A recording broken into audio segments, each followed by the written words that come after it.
Okey kelas, so hari ni kita nak belajar tajuk 1.3 rangsangan dan gerak balas dalam tumbuhan. Okey, buku teks kamu muka surat 30. So ini adalah objektif pembelajaran kita hari ini, iaitu kita nak memerihalkan, kamu boleh memerihalkan bahagian tumbuhan yang peka terhadap rangsangan, dan yang kedua untuk mewajarkan bagaimana tumbuhan bergerak balas terhadap rangsangan. Okay, dan kriteria kejayaan, untuk kriteria kejayaan kamu di akhir pembelajaran nanti, cikgu harap kamu boleh menyatakanlah maksud tropism. Kamu boleh nyatakan maksud tropism. Yang kedua, kamu dapat menyatakan 3 jenis rangsangan yang dikesan oleh tumbuhan. Okey, nanti kita akan tengoklah apa 3 jenis rangsangan tersebut. Yang ketiga, menyatakan bahagian tumbuhan yang peka terhadap fototropism positif, geotropism positif dan thikmotropism positif. Dan yang keempat, huraikan kepentingan hydrotropism terhadap pembesaran tumbuhan. Okey. So kita lihat, ini adalah buku teks kamu. Okay, ini adalah buku teks. Kita lihat sekejap. Okey. So kita tengok dulu foto ni. Okey, kita baca sama-sama foto ni. Dia tanya, adakah tumbuhan tumbuh dengan lebih cepat sekiranya kita bercakap dengannya? Kalau kita setakat bercakap je dengan pokok, kita tak siram dia, kita tak bagi dia cahaya, rasa-rasa pokok tu dapat membesar dengan baik tak? Tak. Okey, lama-lama nampak. Selepas seminggu, apa yang berlaku dekat pokok tu? Pokok tu terus mati. So maknanya tumbuhan ni dia tidak bergerak balas terhadap rangsangan percakapan manusia. So kita tengok. Okey, seperti manusia dan haiwan. Tumbuhan juga boleh mengesan rangsangan dan bergerak balas terhadap rangsangan yang dikesan. So kita nak tengok apa rangsangan yang akan rangsangan yang menghasilkan gerak balas oleh tumbuhan ni. So rangsangan yang boleh dikesan oleh tumbuhan ada 4, iaitu cahaya, air, graviti dan sentuhan. Okey. So kita tengok gerak balas tumbuhan kita boleh kelaskan kepada 2 jenis, iaitu tropism dan gerak balas nasti. Okey, yang pertama sekali kita nak lihat tropism. Apa maksud tropism? Ini kita nak tengok kriteria kejayaan kita yang pertama. So di akhir kelas bila ada cikgu tanya lagi sekali apa yang dimaksudkan dengan tropism, awak dah boleh nyatakan maksud tropism. So ini adalah maksud tropism, iaitu tropism merupakan gerak balas terarah tumbuhan terhadap rangsangan seperti cahaya, air, graviti dan sentuhan yang datang dari suatu arah. Okey, cikgu ulang. Tropism merupakan gerak balas terarah tumbuhan terhadap rangsangan. So rangsangan apa? Cahaya, air, graviti dan sentuhan yang datang dari suatu arah. So, bahagian tertentu pada tumbuhan dia akan tumbuh ke arah atau menjauhi rangsangan yang dikesan. So, kalau bahagian tumbuhan, okey, cikgu lukis pokok Okey, ni pokok. So, pokok ni dia akan ada 2 bahagian yang penting lah. Yang pertama ni apa ni? Ni cikgu lukis ni bahagian apa? Yang saya tengah lukis ni. Ni adalah bahagian pucuk ataupun bahagian daun. Manakala yang bawah ni adalah akar. Ini pucuk ataupun daun dan ini adalah akar. So, 2 bahagian tumbuhan ini yang akan peka terhadap rangsangan tadi. So, bahagian tumbuhan yang tumbuh ke arah rangsangan dikenali sebagai tropism positif. Okey, so kalau pucuk dia boleh dia boleh peka terhadap cahaya, dia tumbuh ikut cahaya, betul? Jadi kita katakan pucuk atau daun tumbuhan adalah fototropism positif sebab dia tumbuh ke arah rangsangan. Tetapi sekiranya bahagian tumbuhan tersebut dia menjauhi rangsangan, jadi kita kenalinya sebagai tropism negatif. So, untuk tajuk ni biasanya kita akan jalankan satu eksperimen. Okey, iaitu eksperimen 1.1. Gerak balas tumbuh, dia ada 3. Okay, untuk eksperimen 1.1 ni dia ada 3 bahagian, iaitu yang A, kita nak lihat gerak balas tumbuhan terhadap cahaya atau kita panggil fototropism. Okay, so kamu kena ingat apabila kita guna istilah foto, okay, istilah fototropism itu bermaksud cahaya. Kalau foto ni maksudnya cahaya. So, gerak balas tumbuhan terhadap cahaya kita kenalinya sebagai fototropism. Okay. Manakala yang kedua, yang kedua adalah gerak balas terhadap gerak balas tumbuhan terhadap graviti ataupun kita katakan geotropism. Yang kedua adalah geotropism. Geo bermaksud graviti. Tropism gerak balas tumbuhan. Jadi geotropism adalah gerak balas tumbuhan terhadap graviti. Yang ketiga, yang ketiga adalah hydrotropism. Hydrotropism iaitu hydro bermaksud air.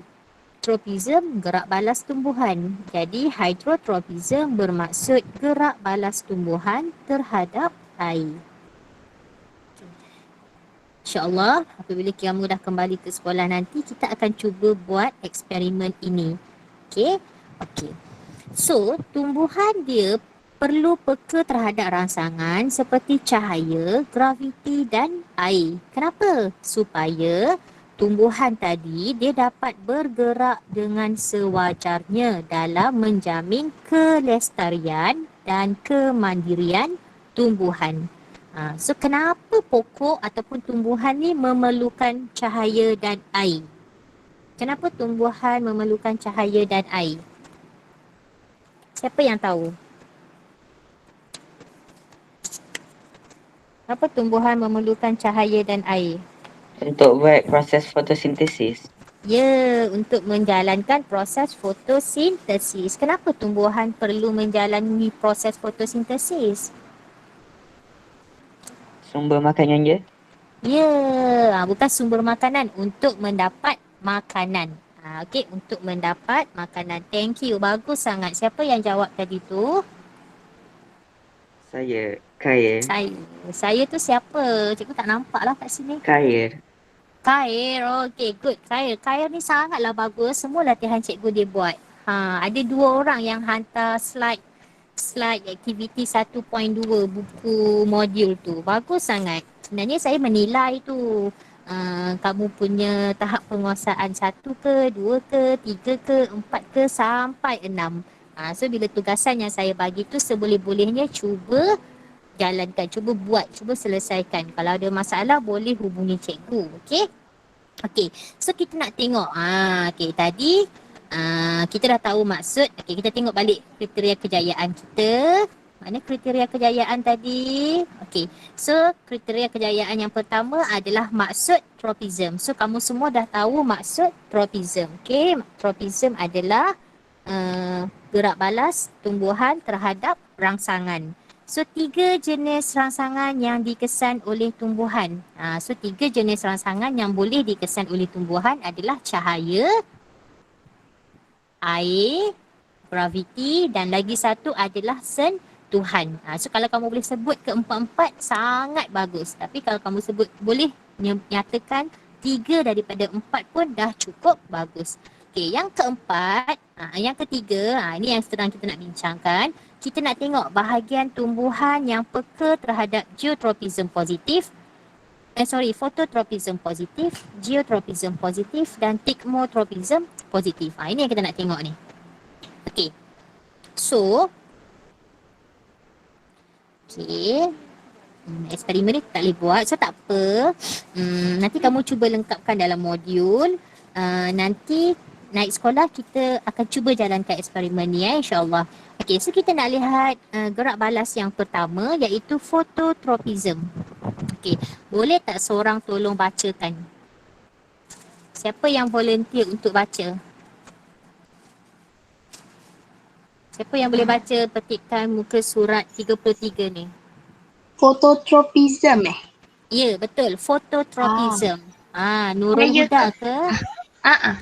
Nurul Huda, cuba baca petikan ni Nurul Huda. Fototropism ialah gerak balas tumbuhan terhadap cahaya. Pucuk tumbuhan yang menunjukkan fototropism positif iaitu tumbuh ke arah cahaya. Gambar foto 1.19. Oleh sebab tumbuhan memerlukan cahaya untuk fotosintesis, maka fototropism positif memastikan pucuk dan daun tumbuhan memperoleh cahaya matahari yang mencukupi untuk membuat makanan melalui fotosintesis. Okay, thank you so much. Kalau orang soalan tanya, apakah maksud fototropism? So, fototropism ialah gerak balas tumbuhan terhadap cahaya. Okay, and then antara bahagian tumbuhan. So, bahagian tumbuhan kamu kena ingat dia ada dua bahagian iaitu pucuk atau akar. Okay, pucuk atau akar. So, untuk fototropism, pucuk tumbuhan menunjukkan fototropism positif. So, kalau kita lihat daripada rajah ni, ni rajah pokok ni, kita buat eksperimen. So, kita letak sumber cahaya di sini. Nampak tak? Pucuk tumbuhan ni dia tumbuh ke mana? Dia tumbuh ke arah cahaya. Disebabkan itulah kita kata pucuk tumbuhan adalah fototropism positif. So, kalau pucuk tumbuhan adalah fototropism positif, bagaimana pula dengan akar? Akar tumbuhan dia akan tunjukkan fototropism positif juga ke atau fototropism negatif? Negatif. Pandai sangat. Okey, so akar tumbuhan dia akan menunjukkan fototropism negatif. Okey, so kenapa pucuk ni dia akan tunjuk fototropism positif? Sebab tumbuhan ni dia perlukan cahaya untuk menjalankan proses fotosintesis. So, dekat mana adanya klorofil? Klorofil tu adanya di daun pucuk. So, fototropism positif ni dia boleh memastikan pucuk dan daun tumbuhan memperolehi cahaya matahari yang mencukupi untuk membuat makanan. Okey, selesai untuk gerak balas yang pertama. Okey, gerak balas yang kedua iaitu hydrotropism. Apa yang dimaksudkan dengan hydrotropism? Apa yang dimaksudkan dengan hydrotropism? Gerak balas tumbuhan terhadap air. Yes, good. Very good. Okay, so hydrotropism adalah gerak balas tumbuhan terhadap air. Okay, so kita tengok rajah 1.28. Okay, kita tengok rajah 1.28. Okay, ini adalah tumbuhan ataupun anak benih. Okay, anak benih kacang. So, anak benih ni dah merekah dan dia dah menghasilkan radikel dan juga plumul. Okey, plumul ni adalah pucuk, radikel ni adalah akar. Okey, so kita nampak pucuk ni dia tumbuh menjauhi arah air. Manakala akar dia tumbuh ke arah air. Jadi, kita katakan akar tumbuhan menunjukkan hydrotropism positif, iaitu tumbuh ke arah sumber air. Jadi, hydrotropism positif ini kepentingannya kenapa akar menunjukkan hydrotropism positif? Sebab dia membolehkan akar tumbuhan mendapat air untuk menjalankan fotosintesis garam mineral terlarut untuk teruskan hidupan. So, kalau akar dapat serap air, barulah tumbuh-tumbuhan tu dapat menjalankan fotosintesis. So, bila ada proses fotosintesis, barulah tumbuhan tu boleh mendapat makanan. So, selain daripada mendapat makanan, garam mineral terlarut ni pun penting untuk kemandirian tumbusaran tumbuh-tumbuhan. Okey, seterusnya kita lihat gerak balas yang ketiga, iaitu geotropism. Okey, apakah yang dimaksudkan dengan geotropism? Gerak balas tumbuhan terhadap graviti. Ya, bagus sangat. Okey, Geotropism adalah gerak balas tumbuhan terhadap graviti. Okey, graviti arah atas ke bawah?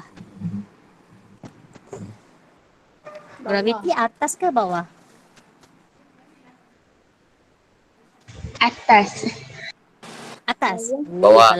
Kalau atas, cikgu sekarang semua Bawah. terbang dekat langit. Bawah. Okey. Good try. Tak apa. Salah tak apa. Okey je kan. Okey. Graviti ni arah bawah tau. Daya graviti adalah ke bawah. Sebab itulah kita boleh berjalan. Berjalan dekat permukaan bumi ni. Sebab adanya daya graviti. So bila kita pergi ke ruang angkasa, kita akan apa panggil? Terapung dekat ruang angkasa, sebab dekat ruang angkasa tak ada graviti. So kita akan terapung. Okey. So kita nak lihat antara bahagian tumbuhan sama ada pucuk ataupun akar, yang manakah menunjukkan geotropism positif. Okey, so kita lihat rajah ini. Okey, bila kita lihat rajah ni, okey, kita nampak tak akar ni? Cuba kamu tengok akar ni dia gerak ke arah atas ke bawah? Akar ni, dia gerak ke mana? Bawah. Bawah, kan? Akar dia bergerak ke bawah. So, kita katakan akar adalah geotropism positif sebab dia tumbuh mengikut arah graviti. Saya ulang lagi sekali, akar dia bergerak ke arah bawah, iaitu kita kata dia tumbuh mengikut arah graviti. Jadi kita kata akar tumbuhan adalah geotropism positif. Okey. Kenapa? Apa kepentingannya akar ni menunjukkan geotropism positif? Okey. Geotropism positif untuk akar ni, dia membolehkan akar tumbuhan tumbuh jauh ke dalam tanah untuk mencengkam tanah. So bila dia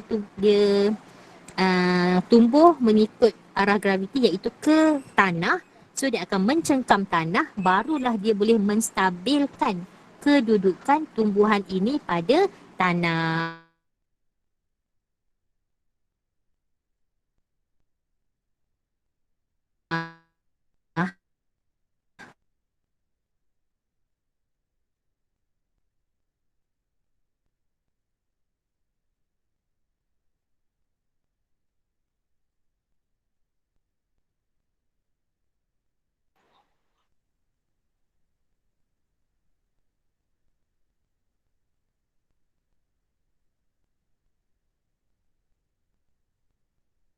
Okey, manakala tunjukkan geotropism negatif, iaitu maksud dia tumbuh ke atas menentang arah graviti. Okey, itu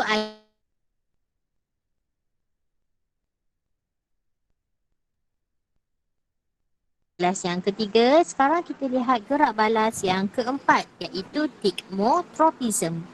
Okey, thigmotropism ni adalah gerak balas terhadap sentuhan.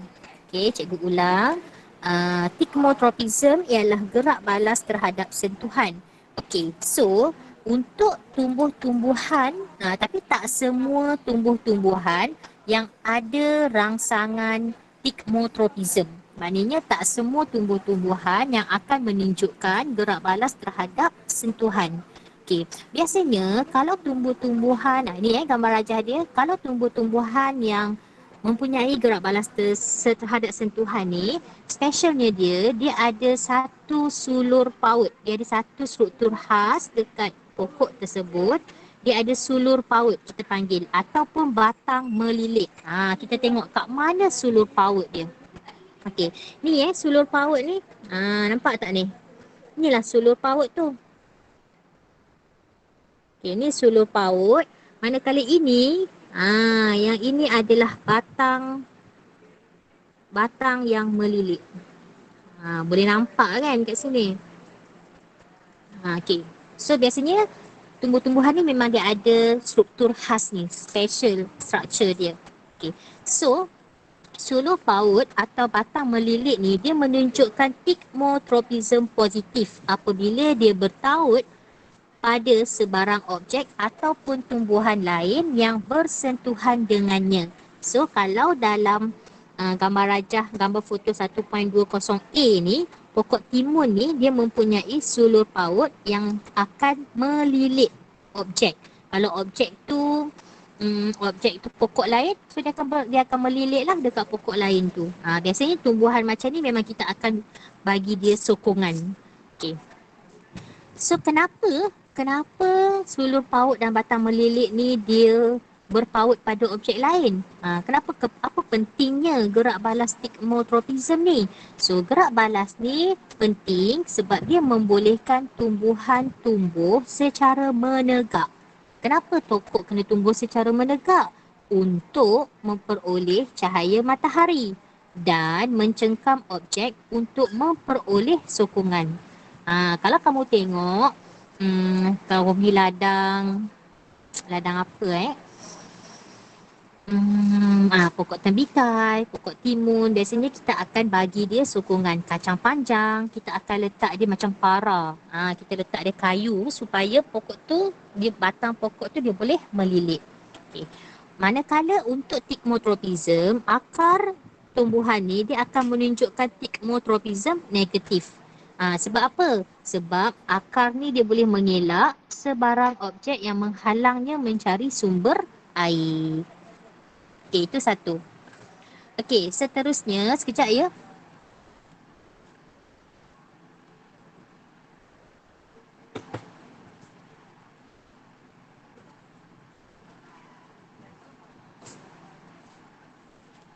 Sekejap.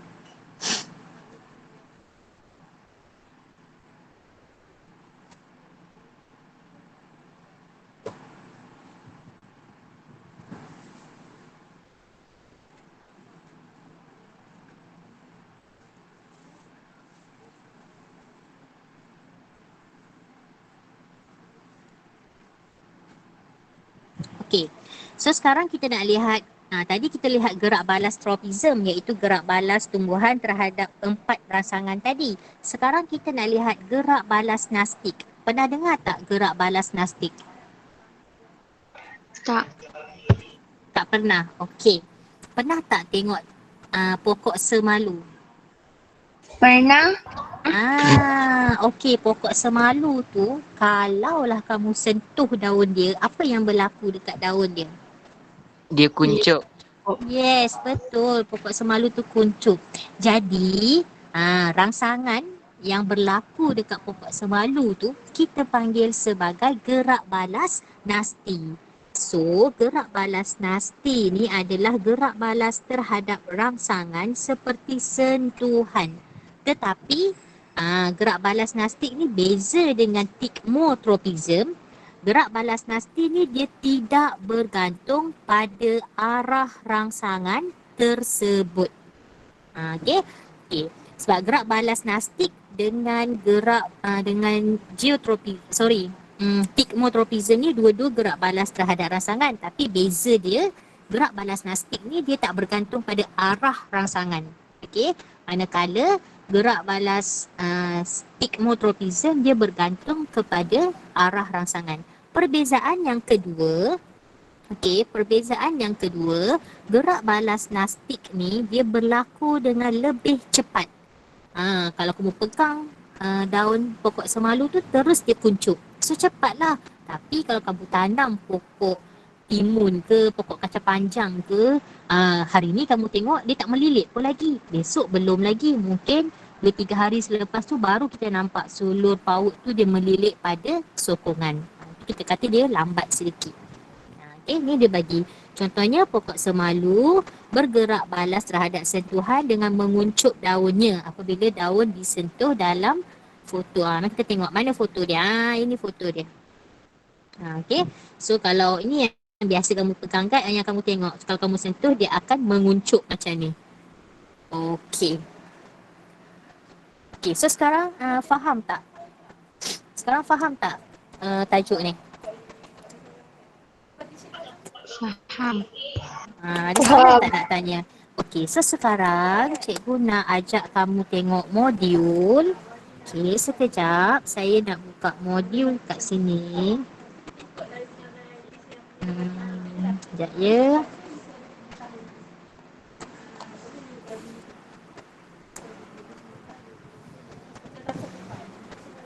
Sekejap ya, cikgu nak buka modul.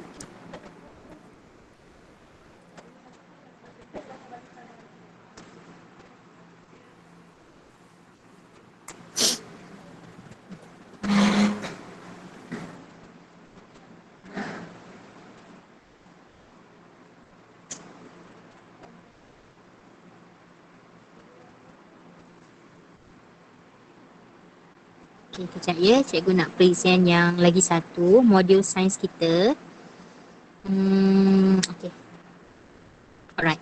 So ni adalah modul sains kita. Boleh nampak tak? Okay, ni adalah modul sains kita. Cikgu nak kamu buka muka surat 6. 4. Muka surat 4. Cuba tengok muka surat 4. Okay. Muka surat 4, eksperimen 1.1 ni. Okay, eksperimen 1.1 ni cikgu nak kamu cuba kamu lengkapkan. Sekejap ya, cikgu nak sikit. Okay, eksperimen 1.1 ni cikgu nak kamu lengkapkan dengan merujuk buku teks muka surat 30 hingga 33. So, tugasan hari ni adalah yang pertama, kamu lengkapkan eksperimen 1.1. Kamu lengkapkan untuk bahagian hipotesis, pemboleh ubah. Okey, pemerhatian tak perlu. Kenapa tak perlu? Sebab kita tak buat lagi eksperimen ni. So jangan duk lengkapkan pula, kamu tak buat. Perbincangan pun kamu kosongkan. Okey. Kemudian kamu tengok yang kedua, hipotesis gerak balas terhadap geotropism. Kamu lengkapkan hipotesis dengan pemboleh ubah sahaja dahulu. Kamu lengkapkan. Perbincangan, kalau kamu rasa kamu boleh jawab, kamu jawab. Tapi kalau kamu rasa tak boleh nak jawab lagi, tak apa. Kita hold dulu. Okay. Then yang C pun sama. Kamu buat hipotesis, pun boleh ubah. Okay, pun sama perbincangan. Kalau kamu rasa kamu boleh jawab, kamu buat. Kalau tidak, tak apa. Sebab naik sekolah nanti, kita akan buat eksperimen ni dan kita akan bincang hasil eksperimen. Okey, dan lagi satu latihan kita untuk hari ni, cikgu nak minta kamu jawab praktis formatif 1.3 muka surat 7. Boleh? Kita ada lagi masa 1 jam kan kelas sains kita hari ni? Boleh dengar ke suara cikgu? Macam tak ada respon pun. Boleh. Boleh, macam lemau dah pukul 12.30 ni. Okey, boleh ya. So kamu buat latihan yang saya minta ni dulu. Okey. So kamu lengkapkan yang cikgu highlight kuning. Cikgu ulang, cikgu tunjuk lagi sekali. Kamu buat catatan sikit dekat modul kamu. Ni. Kamu buka muka surat 4. Okey, buka muka surat 4. Sekejap ya. Okey, muka surat 4 kamu tengok unit rangsangan, unit yang ketiga. Okey, unit ketiga, rangsangan dan gerak balas dalam tumbuhan. Kamu lengkapkan eksperimen 1.1. Kamu lengkapkan hipotesis dengan pemboleh ubah. Rujuk buku teks. Kamu lengkapkan untuk 3 aktiviti, 3 eksperimen tu A, B dan C, hipotesis dan pemboleh ubah. Kemudian kamu jawab praktis formatif 1.3. Okey. Nanti bila kita dah habis bab 1, okey, bila kita dah habis bab 1, cikgu akan minta kamu hantar ya modul ni di pondok pengawal. Okey? Alright, ada soalan tak nak tanya setakat ni? Tak ada. Tak ada. Okey je semua. Alright. So kalau tak ada soalan yang nak ditanyakan, saya stop kelas online kita sehingga hari ini. Dan praktis formatif 1.3 ni cikgu nak minta kamu submit tugasan kamu tu melalui Google Classroom. Okay. So nanti cikgu akan buat satu assignment dekat Google Classroom. So tolong submit melalui situ. Okay. So kalau tak ada soalan yang nak ditanyakan, cikgu dismiss kelas hari ni. Okay. Ada lagi masa 1 jam. Tolong lengkapkan semua latihan yang saya bagi tu ya. Okay, bye. Assalamualaikum. Waalaikumsalam. Terima kasih cikgu. Cikgu. Terima kasih. Terima kasih cikgu.